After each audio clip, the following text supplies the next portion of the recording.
Siempre hay alguien que tiene disposición para el Señor. Y ojalá que el Señor pueda usar el corazón, la mente de este inútil predicador, hermanos, que lo único que atendimos fue un llamado del Señor. Hemos pasado por confirmaciones, así que hasta aquí Dios me ha dado el deseo, la disposición, que no importa muchas veces enfermo o en mis estados de ánimo tal vez bajos, o incluso pues quizás un poco bajo en mi vida espiritual, pero nunca me he negado a poder estar siempre en la disposición del Señor. Así que esperamos en Dios que podamos aprender y que podamos tener un oído dócil a lo que Dios pueda hablar a nuestras vidas. Leo la escritura entonces, la palabra de Dios, esa palabra inspirada, lo cual es útil para cada uno de nosotros. Dice el Señor así en su escritura: cuando llegó la noche, porque era la preparación, es decir, la víspera del día de reposo, José de Arimatea, miembro noble del concilio, que también esperaba el reino de Dios, vino y entró osadamente a Pilato y pidió el cuerpo de Jesús. Pilato se sorprendió de que ya hubiese muerto y, haciendo venir al centurión, le preguntó si ya estaba muerto.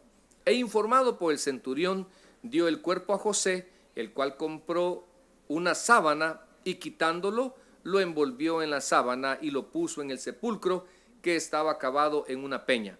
E hizo rodar una piedra en la entrada del sepulcro, y María Magdalena y María, madre de José, miraban dónde lo ponían. Venimos en palabra de oración. Amantísimo Padre que estás en los cielos, ruego a su Santo Espíritu, Señor, que este momento sea de edificación para su iglesia.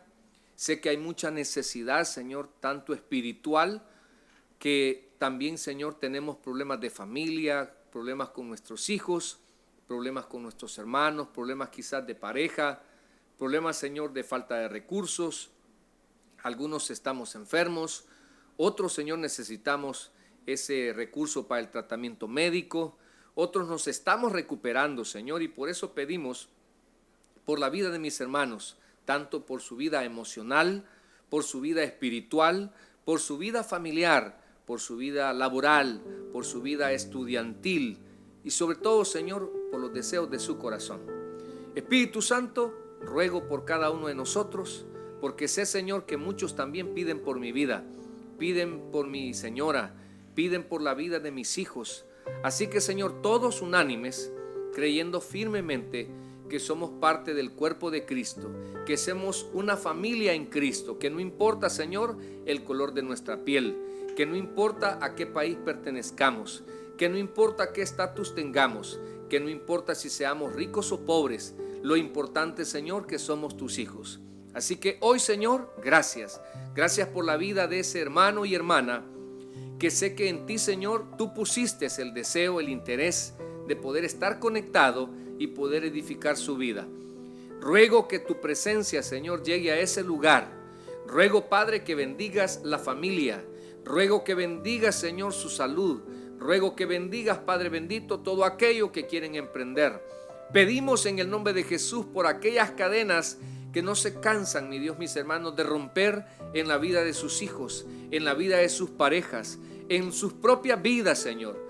Ruego, Padre, para que hoy, Señor, tu palabra pueda ser viva y eficaz, en el nombre de Jesús. Amén y amén. Bueno, creo que escucho aquí un poquito la voz, hermano. Bien, hermanos, sean bienvenidos a nuestro estudio bíblico y vamos entonces a dar inicio a esto que tenemos ahora por edificación. Y quisiera comenzar, hermanos, hablando del propósito de nuestro mensaje, hablando de eso que tal vez Dios quiere hablar a nuestras vidas. Hermanos, el propósito de este mensaje, pero permítame, quiero hacer algo acá que no puedo y me está estorbando. Permítame, disculpe el caso, pero bendita tecnología. Ok, hermanos, este mensaje tiene como propósito el que conozcas cómo el actuar de aquella persona que su disposición al Señor no la dicen, sino que actúan. Eso es tan importante que creo que el Señor en algún momento de tu vida te va a pedir algo. No quiero hablar de dinero, no quiero hablar de ser malinterpretado, pero sí veo en esto que acabamos de leer a un hombre llamado José de Arimatea que no le faltó la valentía en un momento del Señor. No le faltó tampoco, mis amados, la disposición para el Señor, que son dos cosas que creo que Dios en algún momento quiere que tengamos para Él.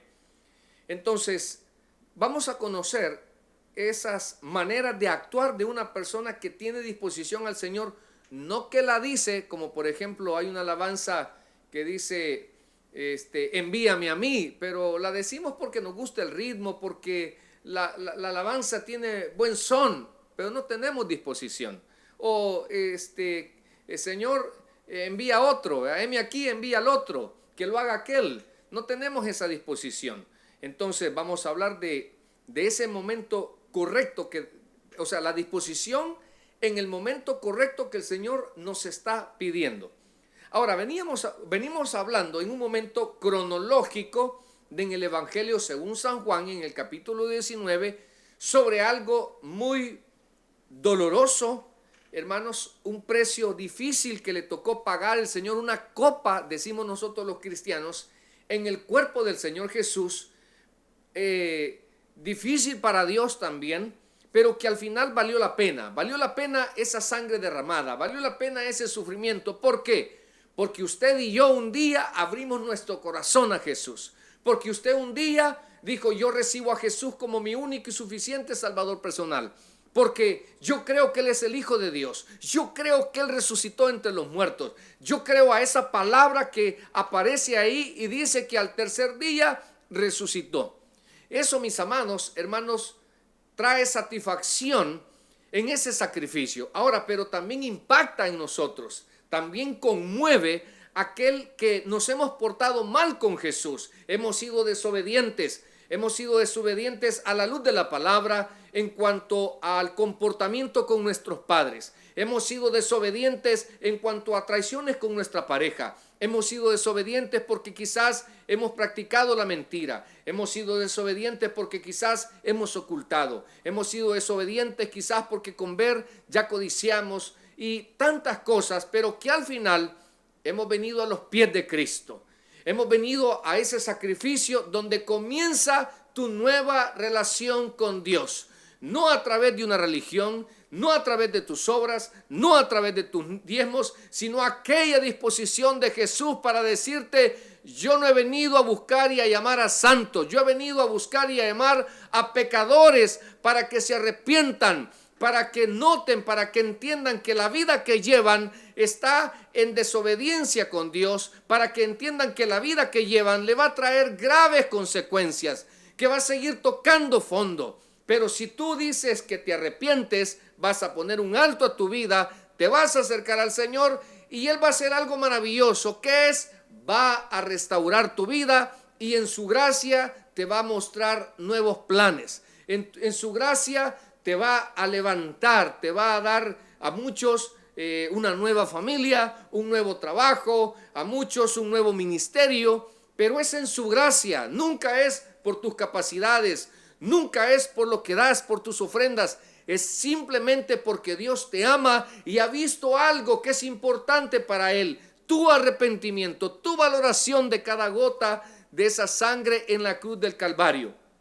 Hablábamos, hermanos, que en los tiempos romanos habían 4 tipos de cruces. Había una que era simplemente un palo vertical conocido como la cruz simplex. Había otra que tenía 2 palos formando una X que se llamaba la cruz decusata. Había una tercera, hermanos, que formaba una T cuando el condenado llevaba un palo transversal horizontal conocido como el patíbulon. Cuando este hombre llevaba el patíbulum o ese palo horizontal cargando en sus hombros, y cuando lo ponían en ese palo vertical formaba una T, y esa cruz es conocida como la cummisa.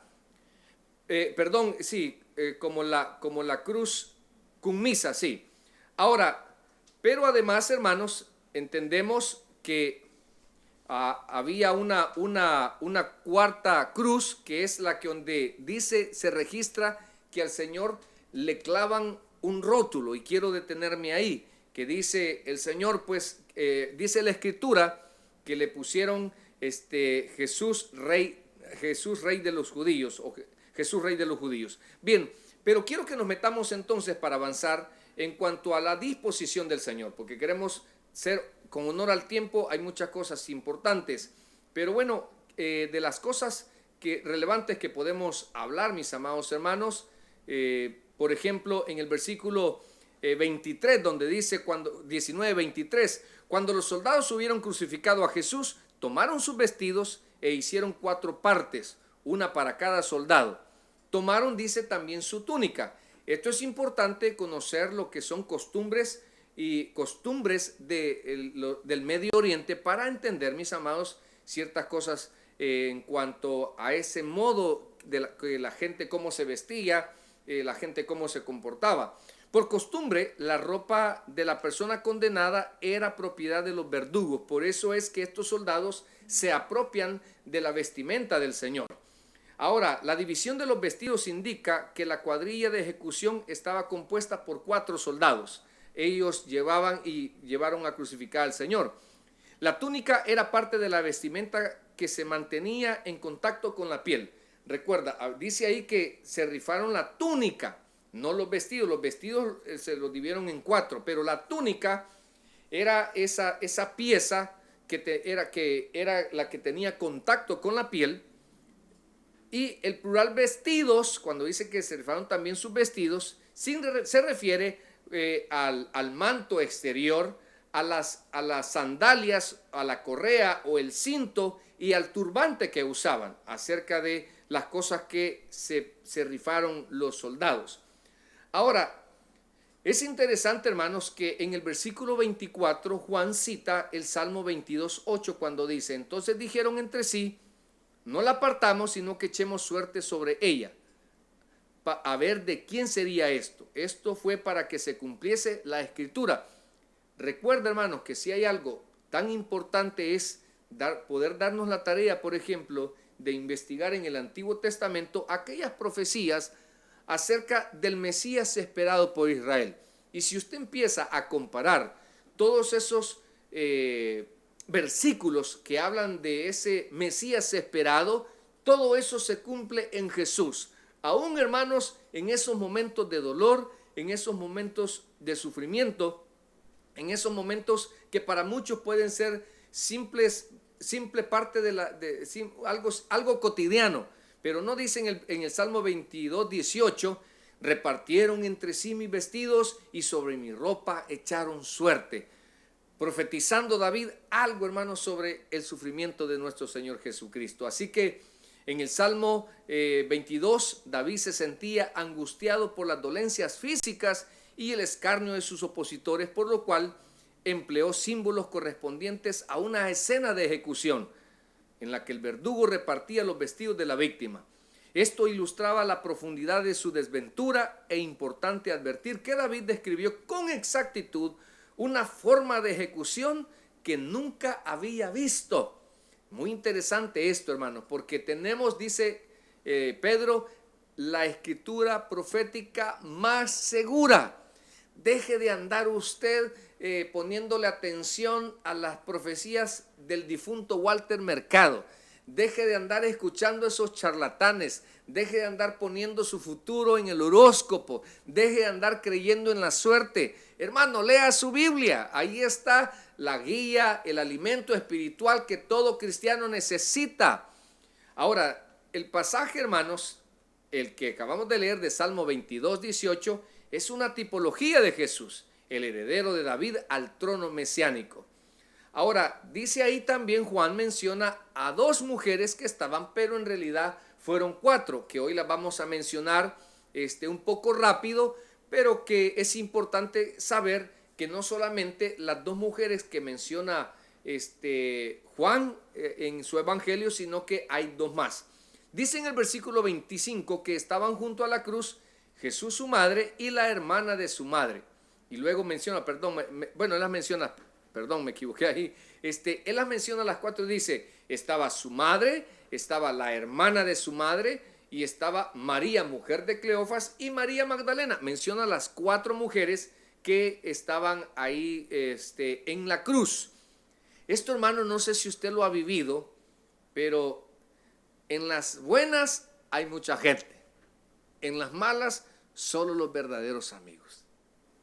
Muchos, apréndase a eso, hermano, que no todos van a estar con usted en las malas, sino que hay solo aquella gente que realmente no lo une un interés, sino un verdadero sentimiento de amistad que tiene con usted. Y aquí vemos cuatro mujeres, y yo quisiera, cuando estaba viendo esto, hermanos, yo quisiera primero hacer un paréntesis, una reflexión, una admiración en estos tiempos, a las mujeres, hermanos, en este siglo XXI, en la mayoría, tal vez no todo de iglesias, sabe que la rienda espiritual la llevan las mujeres. Y hay familias donde el hombre no le permite a la mujer desenvolverse en su vida espiritual, porque hace prevalecer el machismo, porque hace prevalecer sus celos, porque hace prevalecer sus inseguridades, pautando la buena herramienta que puede ser la mujer en la iglesia del Señor. Si usted ve, la mujer, hermanos, le toca trabajar, le toca llevar el hogar, le toca hacer comida, estar pendiente de los estudios de sus hijos, y todavía, si a mí me lo pregunta, son grandes elementos en la obra de Dios. Yo conozco mujeres que después de salir de trabajar toda la noche, digamos un sábado para domingo, hermanos, en su servicio ahí están desveladas, ahí están sirviéndole al Señor. Pero muchos hombres viven un evangelio bien light, y lo peor es que se enojan cuando la mujer quiere desempeñar un mejor papel en su vida espiritual. Yo, hermanos, quisiera que reflexionáramos, y esto nosotros los hombres, por favor, ejerza bien su papel como sacerdote en su casa, pero recuerde, quiebre esos, deslíguese de esos eslabones machistas. Estamos en el siglo XXI. Hermanos, no le estoy diciendo que apoyemos el feminismo, estoy diciendo que le demos el lugar que se merece a la mujer. Si usted lee la Biblia, en ningún momento, hermanos, la palabra menosprecia a la mujer, le da un lugar. Ahora, están los dos casos, ¿verdad? El hombre darle el lugar, pero que la mujer tampoco no abuse de ese lugar, porque muchas veces entonces la mujer quiere tomar el papel del hombre en la casa, quiere tomar el papel de la función del hombre en la iglesia, ¿verdad? Y eso, cada quien tiene su función, pero creo que es valedero en esta predicación que tú, por ejemplo, como yo, le demos el valor a nuestra madre, que valoremos su sacrificio, que si le colaboremos, hermanos. No se me hace justo que nosotros podamos ver todo el esfuerzo y sacrificio que hace la mujer como madre, como esposa, y que no le sea reconocido. Se me hace injusto, mis amados, que en las iglesias también no se le dé un espacio correcto, sin que éstas abusen o quieran tomar la posición del pastor en cuanto a la obra. Pero créame lo que en esta, como en todas las iglesias, hermanos, es importante, insisto, valorar y darle el lugar que la mujer se merece. Para muestra, ahí en esa cruz habían 4 mujeres, estaba Juan el Amado. ¿Dónde hay más hombres ahí? ¿Dónde están? Muchas veces, hermano, nosotros los pastores en la iglesia lo vivimos muchas veces. Creo que hay cierto tipo de arrogancia, y arrogancia también, importancia, llamémosle así, pero fíjese que la mujer es tan diferente. Si usted a mí me lo pregunta muchas veces, tal vez la mujer, no todas, pero la mayoría son un poco chismositas, pero tienen una gran disposición para el Señor. Así que sé que algunos van a empezar a opinar ahí, no, si también los hombres, pero bueno, estamos dándole el lugar que se merece a la mujer. Pero bien, hermanos, mire, ahí dice que el discípulo a quien amaba. Ahora, recuerde que en la palabra de Dios también encontramos que Jesús tenía medios hermanos. Ahora, ¿qué es lo que pasa? ¿Por qué Jesús, en el momento que va a expirar y va a entregar su espíritu al Señor, le dice a Juan, he ahí tu madre? ¿Sabe por qué? Porque los medios hermanos de Jesús no creían en su ministerio, porque al principio ellos tenían endurecido el corazón. Y sabe que muchas veces la incredulidad a nosotros nos hace echar a perder o no tener buenos ojos para valorar el ministerio del Señor. Somos bien contradictorios, diría yo. Cuando las cosas las tenemos, las vemos con simpleza y las convertimos con rutina. Cuando ya no las tenemos, entonces las añoramos y empezamos a decir: ay, si todavía tuviera vivo a mi mamá, si todavía tuviera vivo a mi papá, ay, si todavía tuviera a mi hijo, ay, si todavía tuviera al pastor. Hermanos, es la falta de valoración, y la falta de valoración, ¿sabe cuál es? La incredulidad, hermanos.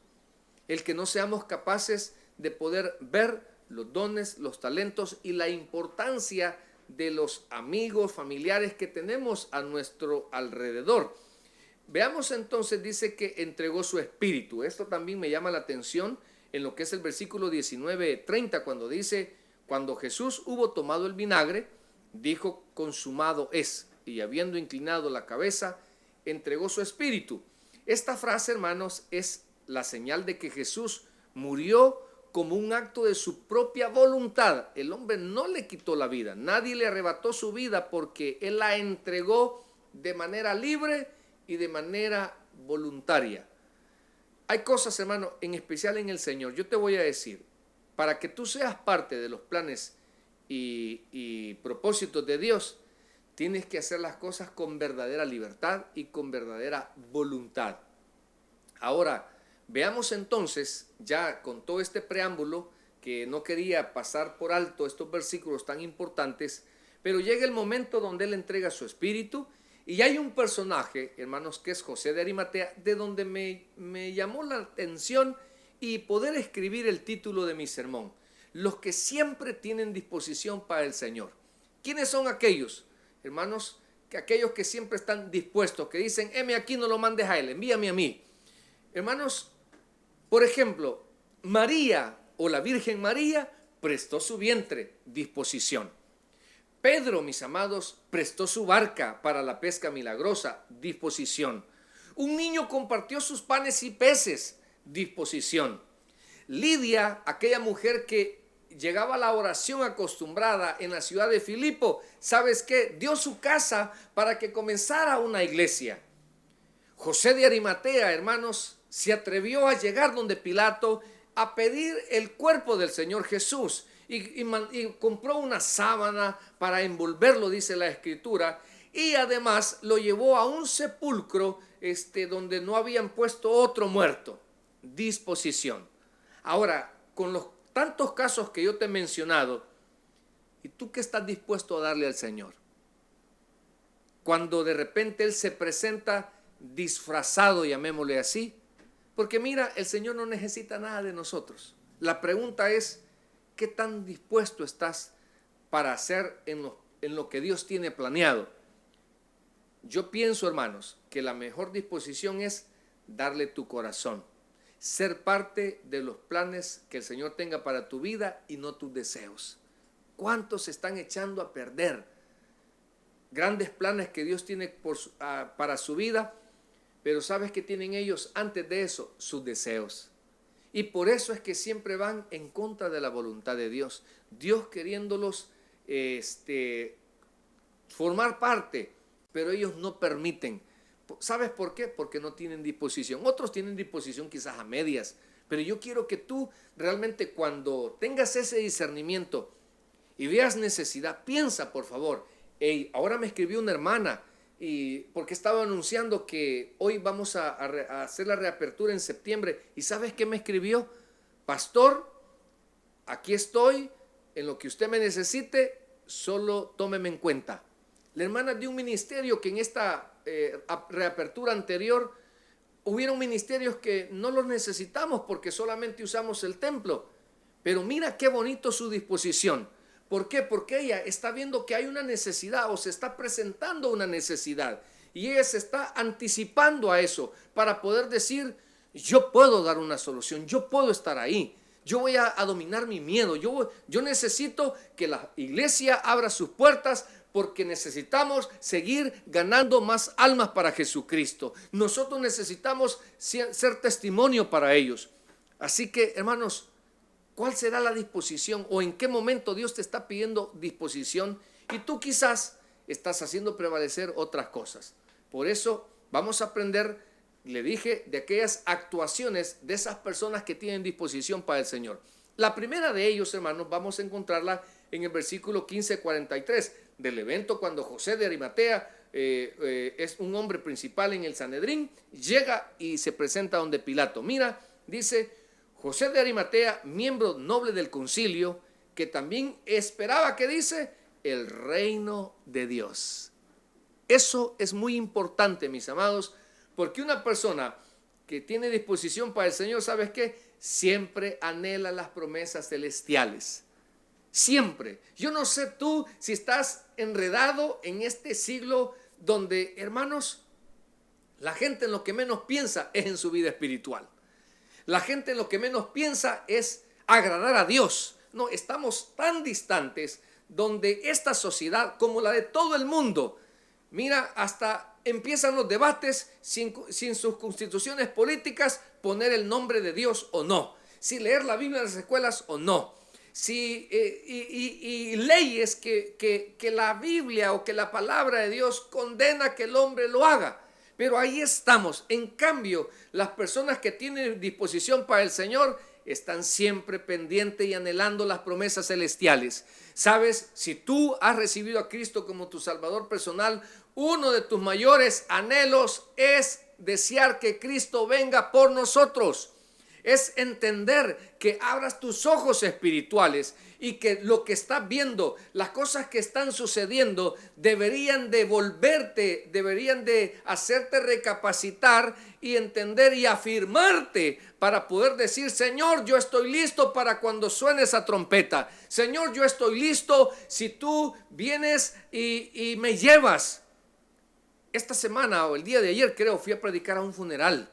Y al final yo terminé de mi meditación hablando del rico y Lázaro. Después de esta predicación, el rico le dijo al padre Abraham: manda a alguien a que les predique, porque no quiero que vengan a este lugar. ¿Sabes cuál fue mi reflexión? Al final les dije: después de esta meditación, usted va a llevar siempre su vida cotidiana, porque un día va a llegar el turno que usted va a morir. Y si usted se muere sin Cristo, usted se va a ir al infierno como ese hombre rico. Le va a agradar el sermón, va a decir: oh, qué verdad es la que dijo el predicador. Oh, yo antes me congregaba, pero no te va a hacer recapacitar, no te va a hacer volver. Siempre vas a querer llevar tu misma vida. En cambio, una persona que tiene disposición para el Señor estaba esperando el reino de Dios. ¿Tú anhelas la venida de Cristo? ¿Cómo se refleja? ¿Dónde está tu corazón? Así que los que no aprenden a escuchar la palabra de Dios, ¿te acuerdas de esa parábola? La del sembrador, que hubieron 3 tipos de terrenos donde la palabra quiso germinar y no pudo. Y eso le dijeron: explícanos esta parábola. Y dicen: es que los que son del junto al camino escuchan la palabra, pero viene Satanás y se las arrebata. ¿Sabe? Yo quizás me imagino que, como todo predicador, hay cosas que la oveja empieza a colar, por así decir, y oyen lo que les conviene, y los prejuicios no les impacta, porque empiezan a decir: si el predicador, ¿qué va a hablar de padecer hambre si él siempre tiene? ¿Qué va a conocer de pobreza si él tiene su vehículo? Empezamos a mutilar lo que tal vez Dios nos quiere decir. ¿Sabes por qué? Porque le estamos permitiendo que Satanás nos robe la palabra. Los que cayeron en pedregales son aquellos que yo les llamo creyentes emocionalistas, donde le gusta levantar las manos cuando todo va bien, le gusta levantar las manos en la zona de la comodidad, pero ¿sabes qué? No germinan, no tienen convicciones, no maduran, sino que cuando viene cierto tipo de pruebas, hermanos, flaquean, hermanos, se distancian. ¿Sabes que yo me he topado con hermanos inmaduros? El hermano inmaduro es aquel que por cualquier cosa se va de la iglesia, por cualquier cosa, como que ellos fueran también perfectos. Sí, conozco y siempre lo he enseñado en mi congregación. Les digo: si usted tiene problemas con este hermano y usted tiene problemas con este hermano, ¿qué le ha hecho la iglesia? ¿Por qué se pelea con el Señor? No, es que yo no puedo ver la cara. Bueno, ¿y usted viene por el Señor o viene por ver la cara al hermano? Gente, hermano, que se pelea con el ministerio. Yo tengo acá hermanos que tienen noviazgo en los ministerios y cuando se pelean no sirven bien los dos porque mezclan el ministerio con el noviazgo. Oigo un amén por ahí, fíjese, pero no sé. Entonces, tienen el problema de mezclar. Tienen el problema, hermanos, mezclan la humanidad del predicador con la perfección del evangelio. Perfecto solo Cristo. Entonces, muchos media vez tienen, el punto es las diferencias. No les dieron el parqueo que ellos deseaban, se van de la iglesia. No los dejaron entrar al niño a la iglesia, se van. No hacen bien la comida donde se sientan, se van. Hermanos, solo andan buscando una iglesia donde a ellos los contemplen, donde a ellos les hagan pleitesía. Hermanos, la iglesia del Señor, solo Jesús merece gloria y honra. Entonces la pregunta para ti va a ser, cuando vengan los problemas, cuando vengan las diferencias, cuando vengan tus incomodidades, yo siempre he creído en las iglesias, nuestra fe, nuestra identificación con el ministerio, para hacer historia en una iglesia vamos a ser probados. En algún momento, hermanos, yo he pasado en mi organización quizás diferencias, pero ¿sabes qué? Las he sabido controlar. Te soy muy honesto, quizás en algún momento he tenido ciertas inconformidades y las he sabido controlar. ¿Por qué, mis amados hermanos? Porque mi mirada está puesta solo en Jesucristo. Y eso es tan importante. Y yo no sé si tú estás pasando por ahí, donde quizás en esta pandemia yo he visto muchos que ya no son parte del ministerio.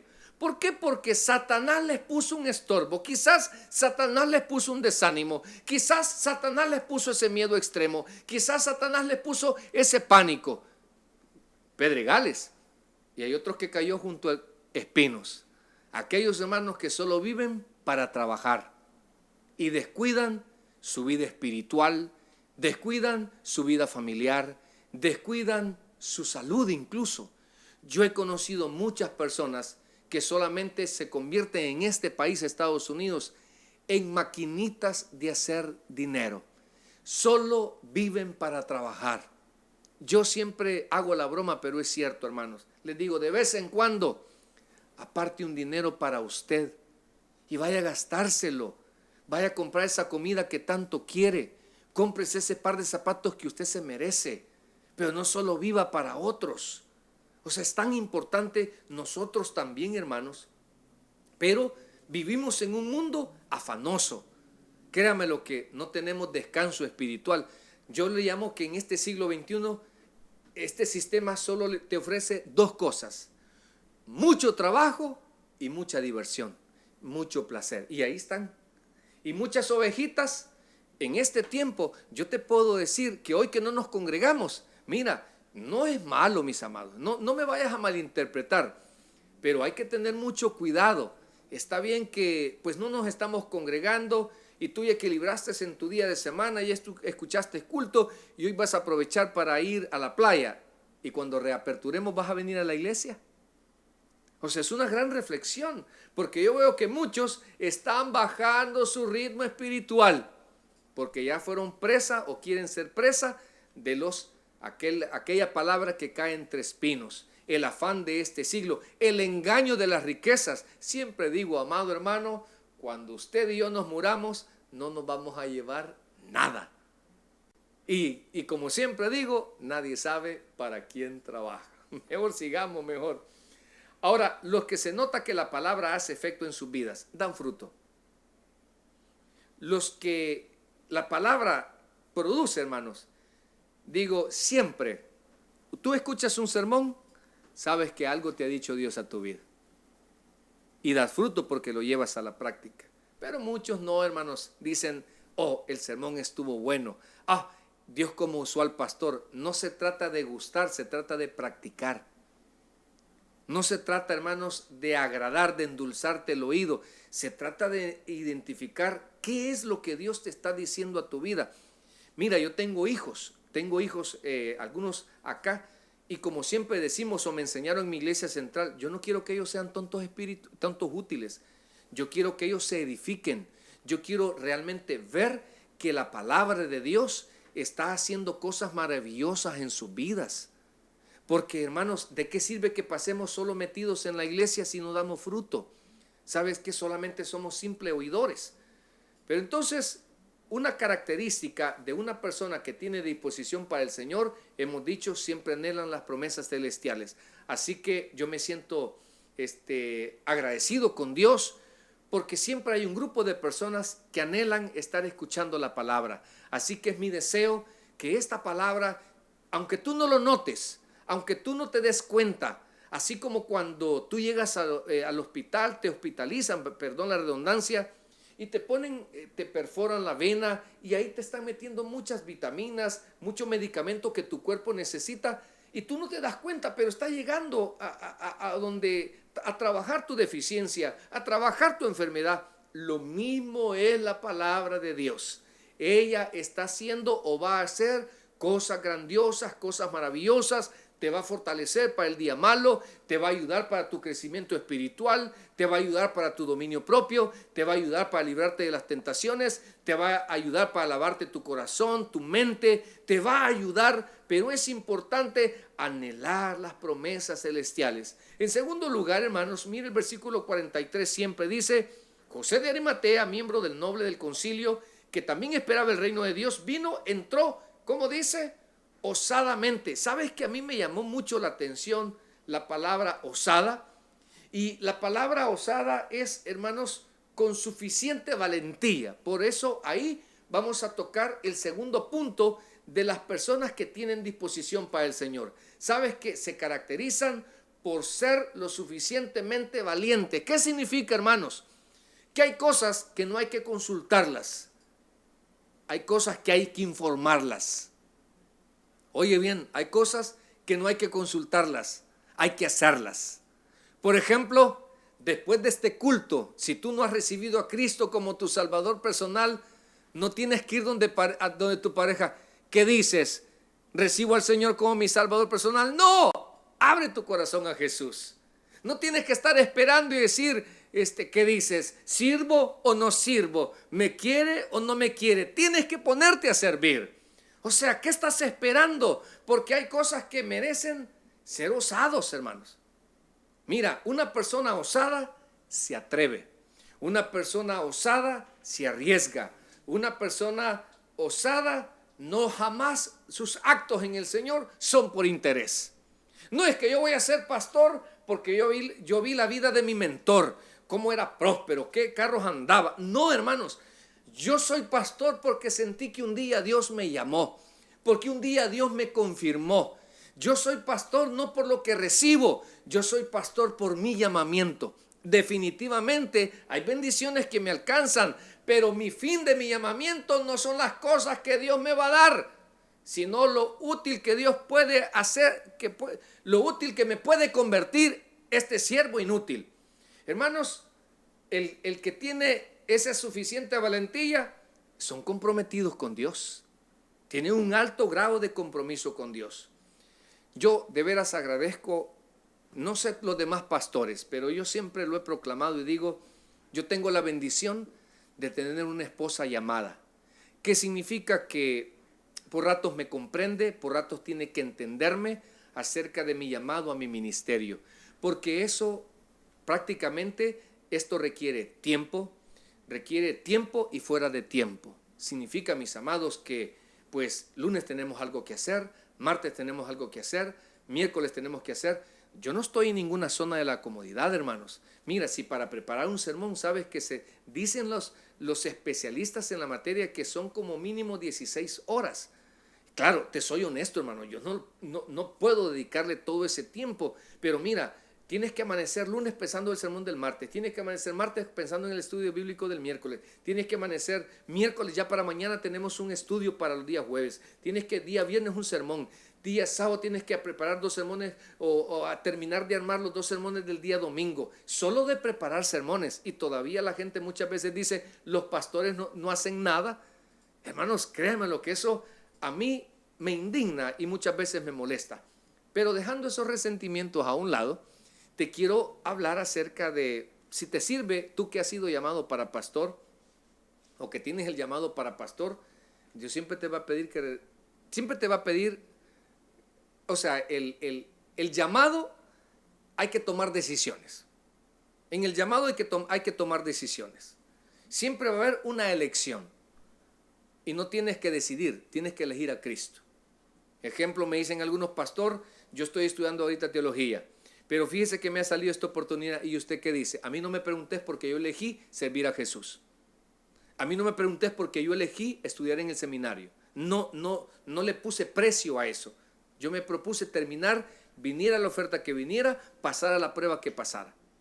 Entonces, yo recuerdo hace años, y esto no fue la mejor decisión, te soy honesto, pero yo sentía con todo mi corazón que Dios me estaba llamando a tiempo completo. Tal vez algunos me juzgan porque no saben mi historia, pero yo creo que admiro a aquellas personas, porque también lo he vivido. Hermanos, trabajar y predicar, créeme lo que eso es algo extremadamente extenuante. Pero bueno, yo sentía que Dios me estaba llamando a tiempo completo. Y me confirmó con un seminario que nos dio el pastor general fundador. Y entonces agarré a mi familia. En ese entonces, mi hijo mayor tenía, no sé, imagínate, 12, 10 años quizás. Y había agarrado una casa en mi país donde nunca la habíamos estrenado. La había invertido, como no te des una idea, porque era mi sueño tenerla bien bonita y pasarme. Y cuando tomo la decisión de estar a tiempo completo, está todo eso, está mi compañía de carga internacional, está mi nueva casa, y esta es una locura, hermanos, que yo no se la recomiendo a nadie, a no ser que venga de Dios, porque no te vas a dar en los dientes. Y mira, agarro a mi esposa y le digo: mira, fíjate que yo siento que los viajes a Nicaragua, los viajes a Honduras, eso no me permite dedicarle mucho tiempo a la iglesia. Porque te voy a explicar esto, hermano. Nosotros somos como el 911. De repente hay una emergencia, como hay que estar en un entierro y hay pastores asalariados que no pueden hacerlo, que tienen que estar a las 2 de la mañana en el hospital con un miembro y no pueden hacerlo porque el día de mañana tienen que trabajar. Y yo me considero bendecido porque tengo todas esas ventajas. Entonces agarro a mi familia y le digo: fíjate, amor, porque hay que tratarla bien, hermano, así dice la Biblia. Y le digo: fíjate que Dios, ya no puedo con esto que no me cabe en el corazón, le dije. Yo sé que Dios me está llamando y Dios me ha pedido que renuncie a todo, que venda mis camiones, y que incluso pues venda esa casa, y que nos movamos a un lugar más cerca de la iglesia para recortar un montón de presupuestos y le sirvamos al Señor. Y yo recuerdo las palabras de mi señora, que me dijo: bueno, si Dios te lo ha dicho, pues hagámoslo. Y créemelo, las gradas que yo bajé, no las bajé solo, las bajó mi familia también.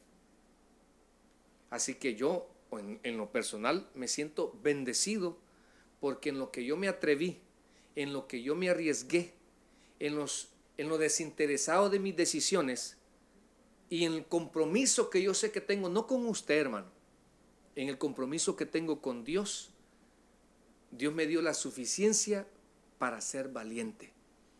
Y créeme lo que hasta aquí Dios me ha ayudado, me ha sostenido, me ha proveído, e incluso yo siempre digo: Dios me ha puesto siempre las personas correctas en mi camino.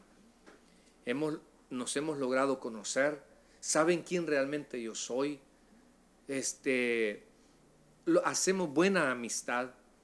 Créeme lo que yo me siento pero sumamente bendecido, y especial en esta iglesia. En esta iglesia tengo muy buenos hermanos en Cristo y amigos mexicanos, hermanos y amigos en Cristo guatemaltecos, hermanos en Cristo y amigos hondureños, hermanos y amigos en Cristo nicaragüenses. Por ahí tengo un buen amigo y cristiano peruano. Tengo, hermanos, una hermanita por ahí que ha pasado por un proceso, nuestra hermana ecuatoriana, Gloria Vélez, hermanos, una mujer súper especial en nuestra congregación. Yo me siento bendecido, pero no hubiese logrado todo esto si Dios no me hubiese dado la capacidad de ser lo suficientemente valiente y tomar una decisión. Y sabes, quizás un día me voy a ir de este mundo y tal vez no deje muchas cosas, pero sí en lo personal me siento satisfecho porque tomé una decisión y yo no sé cuál decisión es la que Dios quiere que tú tomes, porque no puedes vivir solo de deseos en tu corazón. Los sueños no solo se desean, escuché por ahí una frase, los sueños se trabajan, y para trabajarlos se necesita tomar decisiones. Algunas van a ser radicales, algunas van a ser compartidas, pero son decisiones. Y si esas decisiones glorifican a Dios, créemelo y ni lo dudes que vas a tener el respaldo del Señor. Luego, hermanos, también sabes que en la disposición para el Señor, otra característica es que son desprendidos.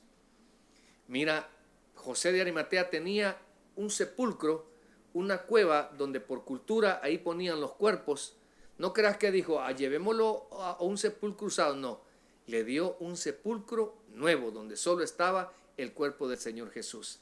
En el versículo 46 dice que compró una sábana, en una sábana lo envolvió y lo puso en un sepulcro que estaba cavado en una peña. Así que, hermanos, también que Dios bendiga tu don de la liberalidad. Aquel que no escatima y que toda la vida regala todo. Si lo único que no regala es la esposa, porque no se la van a devolver. Pero que Dios bendiga ese tipo de personas dispuestas para el Señor, desprendidas, hermano.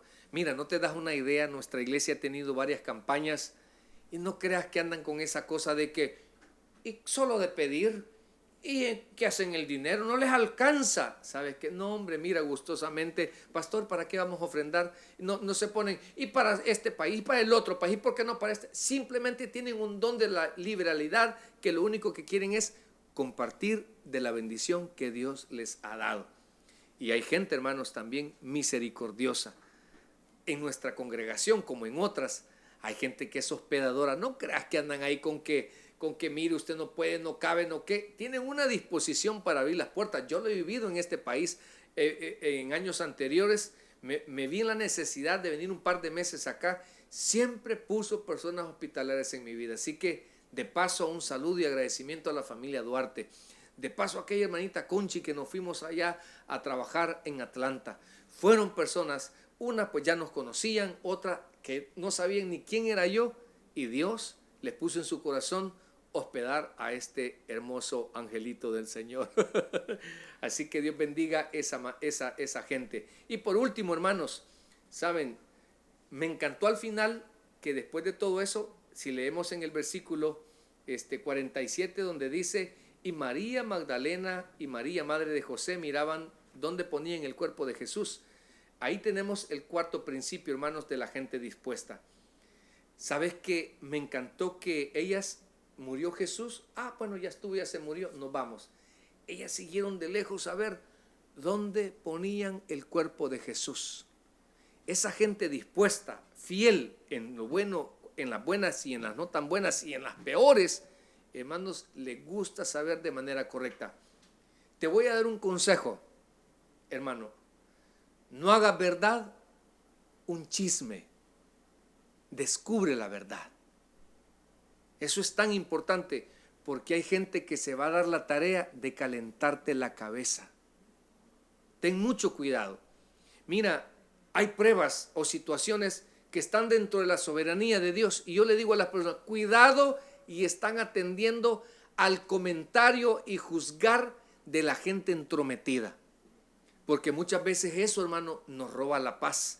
Porque muchas veces eso, hermano, nos enturbia la palabra en nuestras vidas. Tenga cuidado de los chismosos. Tenga cuidado de aquellos que lo quieren apartar de su buena entrega en los caminos del Señor.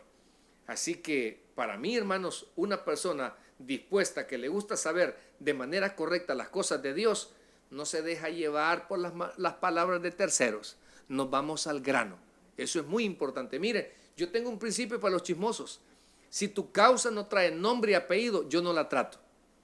Si una persona viene a mí y me dice, mire pastor, yo vi a Samuel allá de la mano con un hombre, pero quiero que esto va a quedar entre nos. No, yo le digo, mira, pues yo lo considero macho alfa y él es líder de nuestra iglesia y pues él no va a andar haciendo destrozos en nuestra congregación, así que yo te voy a enfrentar y yo te voy a decir que tú me dijiste, no pastor, a mí no me gustan los problemas. ¿Sabes qué? Yo no trato eso, hermano. porque a mí me gusta que si alguien va en pro de la obra, me gusta la gente responsable, me gusta la gente que da la cara. Así que esas son la gente dispuesta, la gente que le gusta constatar las cosas. Yo he aprendido en la vida porque hay gente que me ha engañado, hay gente que me ha calentado la cabeza. Entonces hay que tener mucho cuidado. Así que espero que en este estudio bíblico Dios a ti y a mí nos haya hablado mucho.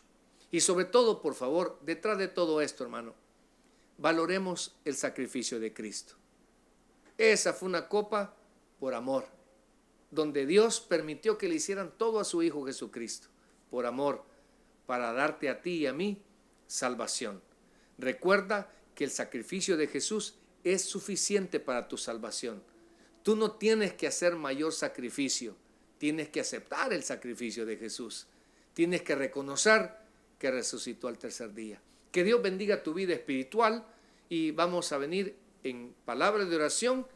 Nos permanecemos conectados unos 2 minutitos, solo vamos a pedir un pequeño break ahí y volvemos con nuestros 15 minutitos cortos pero poderosos, nuestra ministración de fe. Para aquellos hermanos que necesitan que oremos los unos por los otros. Vamos a orar. Padre, gracias te damos por este estudio, por la vida de cada uno de mis hermanos, Señor, que hoy amablemente estuvimos conectados acá en nuestra iglesia online, en nuestra iglesia al aire. Te pedimos en el nombre de Jesús que hoy, Señor, tu palabra más allá del expositor sea suficiente para nuestra alma y que haya hablado directamente a nuestras vidas, Señor. Por eso te pido, por aquel hermano que tiene un enojo, por aquel hermano que tiene una inconformidad, por aquel hermano que está triste, por aquel hermano que está desconsolado, por aquel hermano que necesita un trabajo, por aquel hermano que quizás ha caído en alguna adicción, por aquel hermano que tiene problemas de pareja, por aquel hermano que tiene problemas con su hijo, por aquel hermano que tiene problemas en su ministerio. En el nombre de Jesús, tomémonos de la mano del Señor, que conocemos un Dios que venció la muerte, que sufrió la cruz por amor a nosotros. En el nombre de Jesús, gracias, Señor. Amén y amén. No se desconecte, venimos dentro de unos 3 minutitos para continuar con nuestro servicio. Que Dios nos bendiga.